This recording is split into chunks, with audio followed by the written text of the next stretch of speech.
says that the Lord doesn't hold down for the book of Job. War. Only nothing possible. From the beginning. That we have to war.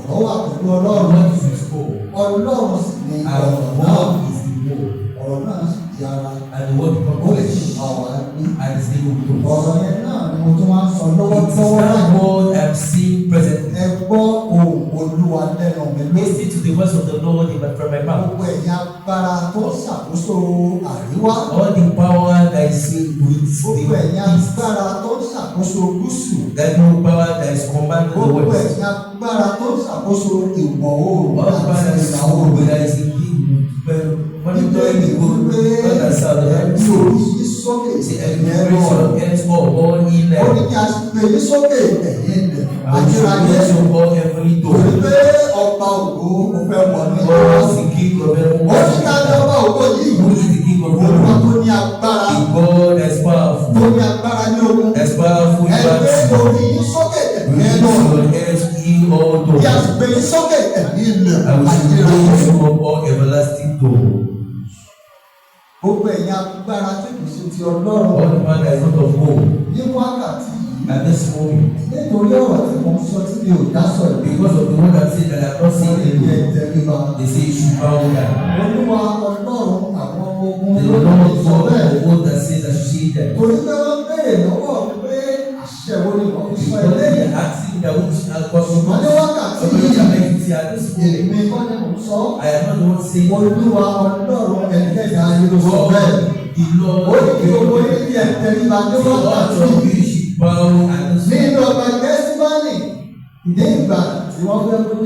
when you wanted to catch Jesus, where Jesus went to pray.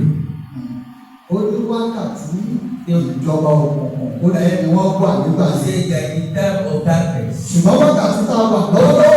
are present. We are in the time of light. This time of light. Lead the way. Say she lead the way. Because God is in our midst here. Because the Lord of everybody is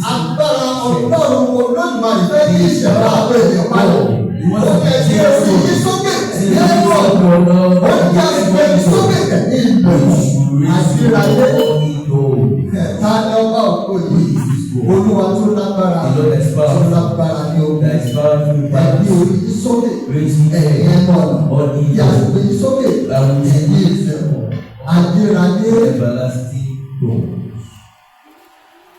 onímọ̀ yíyan lógo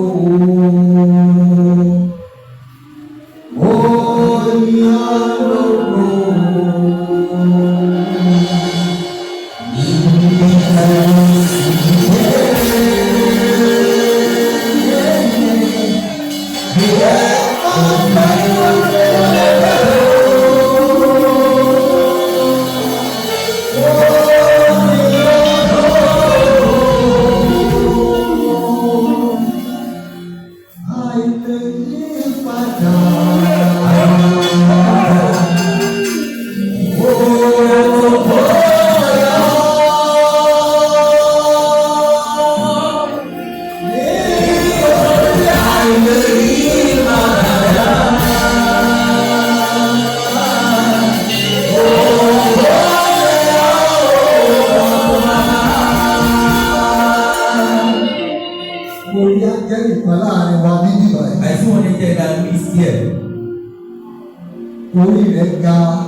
The air is so low into the heavens. I'm trying to look at the face.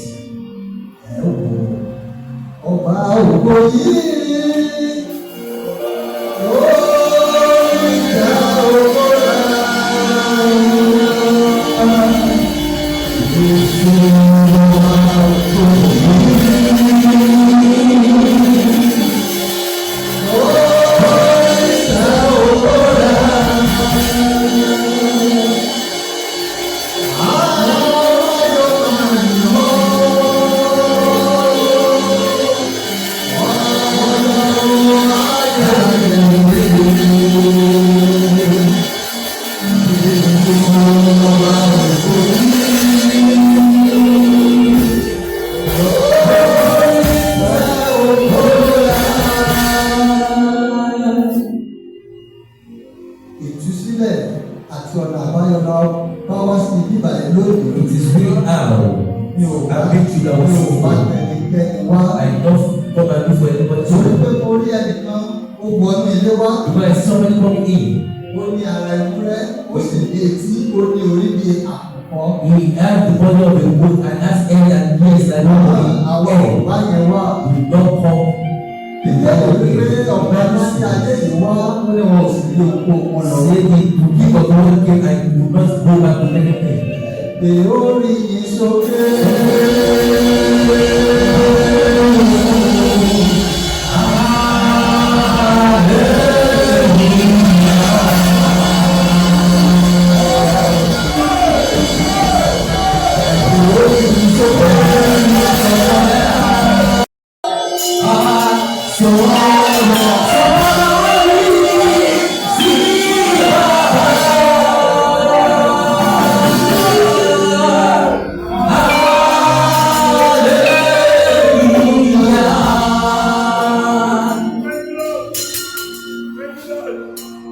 Ìwàláyé Ọlọ́run àwọn ọmọ ogun okun inú ilé ní bíbá. We are not of God, the Lord of God is still here.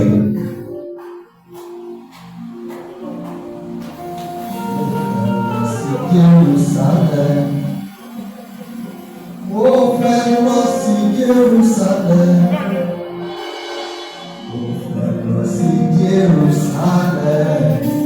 Ìlú ògo.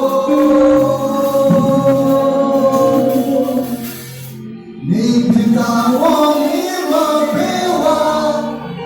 Níwájú Olódùmarè. Mo fẹ́ lọ sí Jerusalem tí mo kó. Ẹnìkan gbọ́ mi lọ́wọ́lọ́wọ́ Someone is just hearing me as a talking. Olúwa sọ fún mi pé The Lord told me that ọba ni ènìyàn. that person is a king.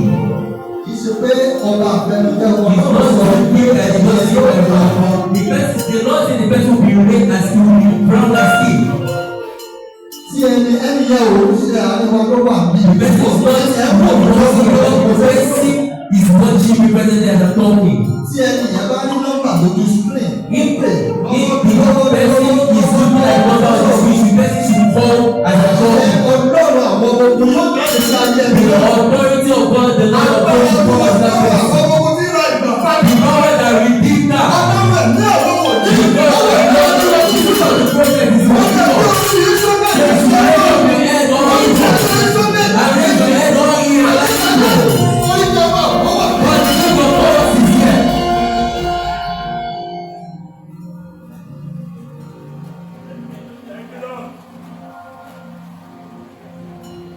ẹnìkan wà bíbá yìí. Ọlọ́run fẹ́ ṣe ohun kan fún ẹni kan. Ẹni tí wọ́n jọ ń gbélé kankan ní olórí ohun ayé ẹni yẹn. Bí ẹni yẹn bá ń gbọ́ mi, kó dẹ̀ jáde ní iṣẹ́ àṣẹ kan máa jáde lọ́wọ́lọ́wọ́. The word of God will come out. Ẹ ó sì mọ̀ pé ní tòótọ́ Ọlọ́run ọ̀gá òkú wà. And you will know that truly God of us is here. Ẹnìkan tó wà bíbá yìí. Somebody is here presently. Ẹni yìí This person, obìnrin ni. she's a female. Nǹkan kan lè rọra ń sọ kúlúkúlú nínú ayé yẹn. And something is running in her stomach. Ìtẹ́nìyàn ò fi mọ̀ bó ní. Ẹgbẹ́ ẹ̀bọ ni bíbá yìí. Ẹgbẹ́ ọ̀tún. The right side. Toró lè fi ẹlòmíì. Maybe can be here. Tó jọra wọn. I'm not saying something that is comparing. Nǹkan pọ̀ nínú ẹnìkan tó ń sọ kúlúkúlú. There is something is so in a stomach that is running up and down. The person is here presently. Fàáyé mi dára. Fàáyé mi dára rẹ̀. Emmanuel mi jọ̀wọ́ o. Fàáyé mi dára ńlá. Fàáyé mi dára. Fàáyé mi dára rẹ̀. Emmanuel mi jọ̀wọ́ o. Fàáyé mi dára ńlá. Ẹlòmíì tún wà nígbà yìí. There's somebody here. Nǹkan kan ṣe láàrin orí àárín orí inú ẹni yẹn. There is something happening in the person at the center of the head. The center of the head is very expensive, but that center of the head. Mo rí bíi pé wọ́n gbin àgbàdo sí àárín orí I ẹni. see like they planted a corn or a maize Ó on lè wà the pé head. ó lè ṣe pé àwọn tí wọ́n ń wò wá And there is somebody that people that are watching at home presently. àṣẹ Olódùmarè The authority of ó God. jáde sí ayé ẹni yẹn. What are you doing like of that person? Gbogbo agbára All the power tó fi ìṣẹ̀dá rẹ̀ dá owó òkùnkùn. that is using your brain Ní to orúkọ Jésù ní ká máa ń wọ́n tó. the way of the Lord is going to Ní be. orúkọ Jésù ní In the ẹ̀jẹ̀ name tó of máa Jesus, tó. power of the Lord is broken. The power of the Lord is broken. The power of the Lord is broken.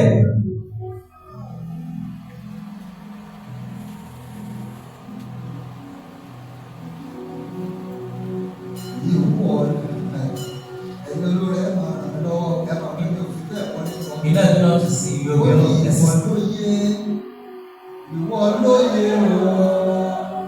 ohun tó fi ń ṣàgbára rẹ̀ ìwọ lóye bàbá.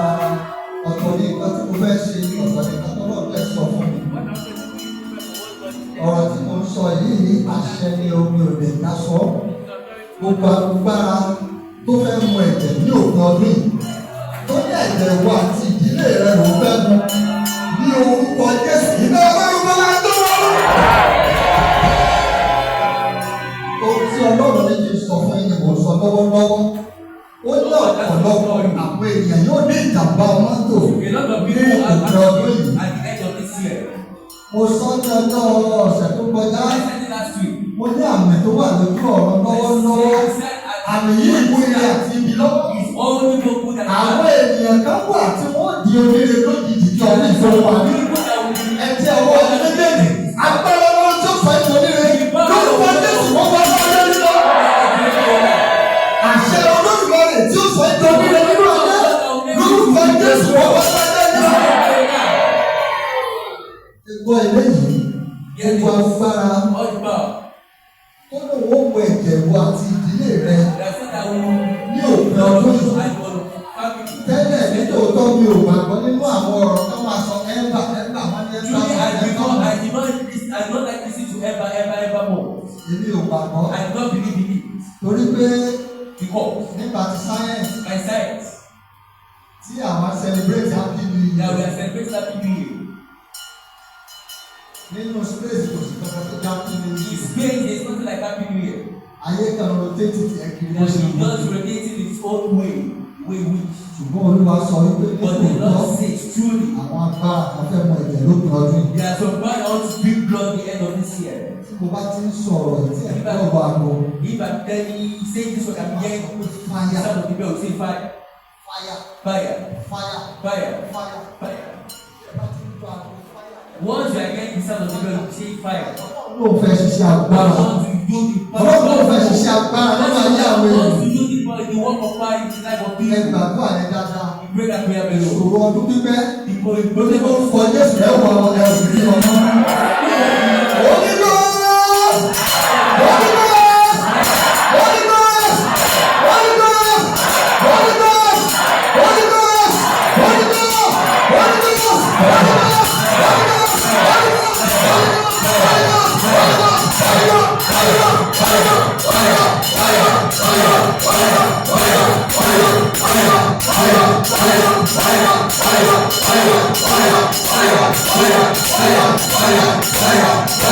Fire.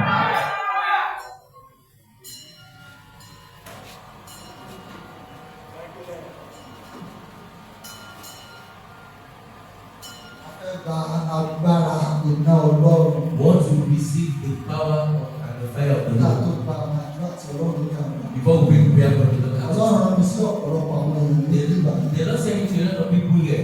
Mi ò rí lè láì fi èèyàn láàyè. I don't like calling people out, Except tí condition bá wà. except they maybe the condition warrant to it. Ó ní iná ńlá wọnú mi lọ. Iná ńlá wọnú mi lọ. Ẹ̀yin tẹ́ bá yọ̀ àtẹ̀wé máa jáde bọ̀. If you make that clap, move forward. If you make that clap, move forward.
gbogbo ọ̀pọ̀ òkùnkùn. All the arrows of darkness in your life.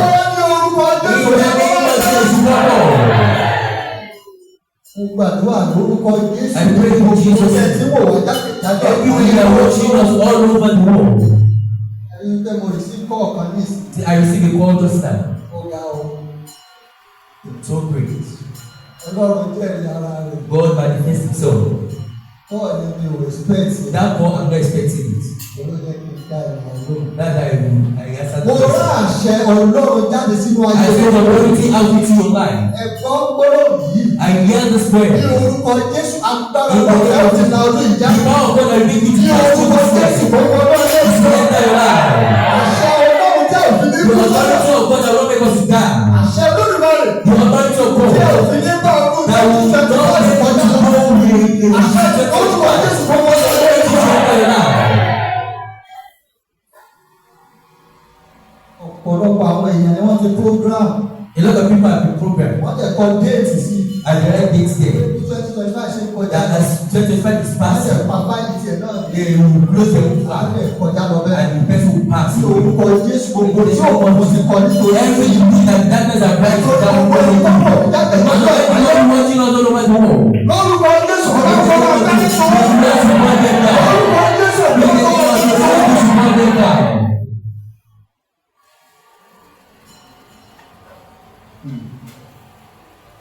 afẹ́ gbàdúrà ẹ̀ máa lọ sáàyè ní afẹ́ gbàdúrà. Go to your seat, you want to pray. Àwọn àdúrà ìjọ Ọlọ́run ní píkà rẹ̀. Ẹ tó wà níbí. Everybody Àti here. gbogbo ẹ tó wò ẹ̀ And everybody watching us all over the gbogbo world. àjàgà ikú. All the way to the Lórúkọ Jésù Lord. ọlọ́run bá wọn. The Lord should let them all. Wọ́n gbé omi kan wá. He said they should bring water. Ọlọ́run ní àwọn tí wọ́n jẹ oúnjẹ ojú oorun. For those that are eating in the dreams, Pé àwọn ní ká fún ní omi yẹn. that these people should give us water. Wọ́n máa dá tábà tún omi yẹn dé. Once they bring the water, A máa gbàdúrà sí i. we'll pray to it. Àti àwọn tí wọ́n fìlì kankan nínú orí wọn. And those that are feeling some things on their head, Àwọn tí wọ́n fìlì strange movement. those that are feeling strange movements in their body Máa system, jáde wá síwájú. onto the front. Ọlọ́run yóò ṣe ìyanu nínú ayé The rẹ̀. Lord will do miracle in our life. Wọ́n yọ Ọlọ́run àwọn ọmọ yóò ṣe Say God of hosts will do miracle in our life. ìwájú nípa.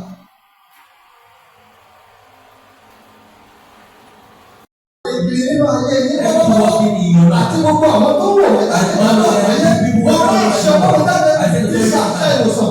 Lórúkọ Jésù wọ́n máa bá ayé yín lọ. Healings in their life. Ìtẹ̀ wà ní online ẹ̀ lè gbé omi tí síwájú o. For those that are online, you can put your water in your front. Ẹ gbé omi yẹn síwájú Put the lọ́wọ́lọ́wọ́. water in your presence. Àṣẹ ọlọ́run yóò wọnú omi yẹn The lọ. authority of God will enter that water. Ẹnìkan náà bẹ̀ tún gbọ́ mi lọ́wọ́lọ́wọ́. Somebody is hearing me presently. Ẹni yẹn sọ nínú ọkàn rẹ̀ pé ẹni yìí ò sọ ọ̀kan tó ń ṣe òun wọ́n sọ fọ́nà pé tó bá tó òun ò lè wò sàn. The person said in his mind that this person was someone who is going to like God truly see that you see. Ọkùnrin ni ẹni yẹn o. That person is a male. Ó ní ọmọkùnrin rẹ̀ ò ṣiṣẹ́ dáadáa. Say his mouth is not functioning very Ó well. ní ìṣòro tí ẹni yẹn That is no problem. ní orúkọ Jésù In the Kristi name of Násárẹ́tì. Jesus of Nazareth. Ọ̀rọ̀ àṣẹlẹ̀ lẹ́yìn. This one is Ọlọ́run authority. ni. This is a Ní word. orúkọ Jésù agbára ọlọ́run tí àwọn ayé yìí sọ. Power of God Lórúkọ that Jésù will do ọlọ́run that. ayé yìí lọ. Better your life, amen. Jésù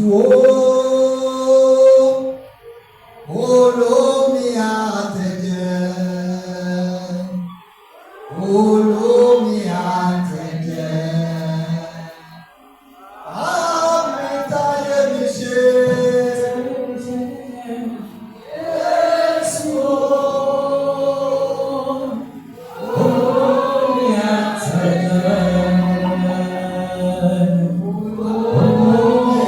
àtẹ̀jẹ́.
àìsàn náà ló parẹ́ ní orúkọ Jésù sọ̀rọ̀ Jésù àìsàn náà ló parẹ́ ní orúkọ bàbá ọmọ ẹ̀mí mímọ́ gbogbo tí ṣe àìsàn nínú ìṣẹ̀wá ní orúkọ Jésù lọ́wọ́ orúkọ Jésù lọ́wọ́ ní orúkọ Jésù lọ́wọ́ àìsàn nínú àgọ́ ọmọ yín ní orúkọ bàbá ọmọ ẹ̀mí ní orúkọ Jésù lọ́wọ́ ní orúkọ Jésù lọ́wọ́ àìsàn nínú ayé ìkọ́ àjọ ní orúkọ bàbá ọmọ ẹ̀mí mímọ́ orúkọ àìsàn nínú ayé ìkọ́ àjọ orúkọ Jésù Násárẹ́tì gbogbo ìgbésẹ̀ orúkọ Jésù orúkọ Jésù orúkọ àjọ orúkọ Jésù orúkọ àjọ ní orúkọ Jésù orúkọ àìsàn nínú àgọ́ ara yín ní orúkọ bàbá ọmọ ẹ̀mí orúkọ àjọ orúkọ Jésù orúkọ Jésù orúkọ Jésù orúkọ àjọ ní orúkọ Jésù orúkọ àìsàn orúkọ àjọ.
Tó bá jẹ́ pé calculation ni mo bá fi ṣe ó lè má sí ìjẹ́rìsí agbára Ọlọ́run ṣùgbọ́n tó bá jẹ́ Olúwa ẹ ó jẹ́rìsí agbára Ọlọ́run wọ́n tó bá jẹ́ Olúwa ẹ ó jẹ́rìsí agbára Ọlọ́run gbogbo agbára tó lò fẹ́ jà ní ilé ogun ní òkú ọdún ní orúkọ Jésù iná Ọlọ́run tó máa jó wọn ìṣèlú dáadáa gbogbo agbára tó lọ́wọ́ ọ̀gá ilé yín lógun ní òkú ọdún yìí ní orúkọ Jésù Kristi ti Násárẹ́tì iná Ọlọ́run tó máa jó wọn ọ̀rọ̀ àṣẹ jáde sí ayé yìí agbára tó jẹ pápẹ́ àṣídẹ́ǹtì sí ọ̀nà gbogbo ẹ̀yìn ènìyàn yìí níbí yìí àti jákèjádò àgbáyé ní orúkọ Jésù iná Ọlọ́run tó máa jó wọn ní orúkọ Jésù iná ẹ̀mọ́ tó máa jó wọn ní orúkọ Jésù iná Ọlọ́run tó máa jó wọn ní orúkọ Jésù iná ẹ̀mọ́ tó máa jó wọn. Ẹni ọ̀run sọ̀kalẹ̀, ó wá lé wa wò. Àdàbà ọ̀run sọ̀kalẹ̀, ó wá lé wa wò.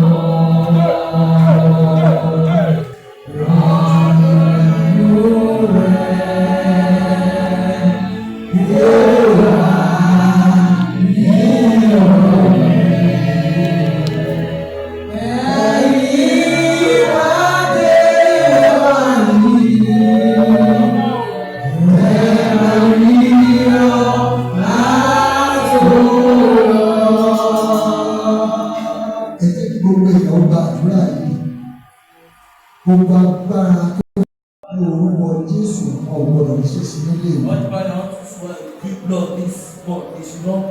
Gbogbo agbára tó fẹ́ mọ ẹ̀jẹ̀ ní ọ̀pọ̀ ọdún yìí lórí èmi àti ilé mi Ọlọ́run máa gbẹ́sẹ̀ lé wọn Ọlọ́run máa dáná sọ Ọlọ́run máa gbẹ́sẹ̀ lé wọn. Múra láti gbàdúrà yìí o ẹ̀jẹ̀ àgbà dáadáa o.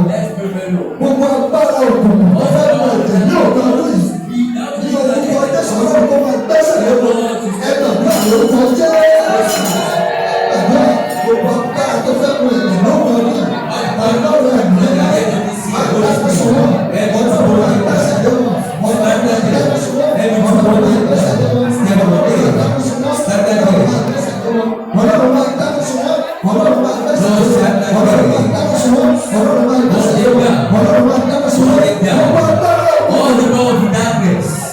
Ó fẹ́ mú ẹ̀jẹ̀ lọ́wọ́